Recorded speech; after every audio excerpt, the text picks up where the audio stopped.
এবারে কালী পুজোয় চলে আসলাম বারাসাতে। আমরা দুই ভাই বোন মিলে, বোন ভিডিও করছিল। প্রথমে চলে গেলাম নবপল্লী। নবপল্লী এবছর করেছে দারোগা, লাইটিং, প্যান্ডেলের কাজ খুব সুন্দর করেছে। প্রচণ্ড ভিড় ছিল, তার মধ্যে দিয়েও আমরা ঠাকুরটা দেখলাম।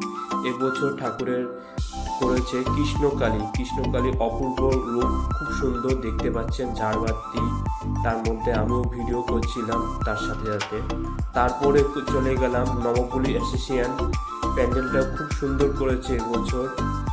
ঠাকুরটা খুব সুন্দর হয়েছে। পিছনে পঞ্চনগের উপরে কৃষ্ণ দাঁড়িয়ে আছে।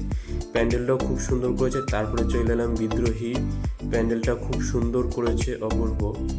তারপরে ঠাকুরটাও খুব সুন্দর করেছে, ভিতরে ঝাড়বাতি দেখতে পাচ্ছেন। তারপরে চলে গেলাম বালুরঘাট স্পোর্টিং ক্লাব। তারপরে পরের প্যান্ডেলে ঠাকুর দেখতে চলে আসলাম। খুব সুন্দর করেছে, ঠাকুরের প্রতিমাটা খুব সুন্দর করেছে। ভিডিওটা যদি ভালো লাগে সাবস্ক্রাইব করে দেবেন।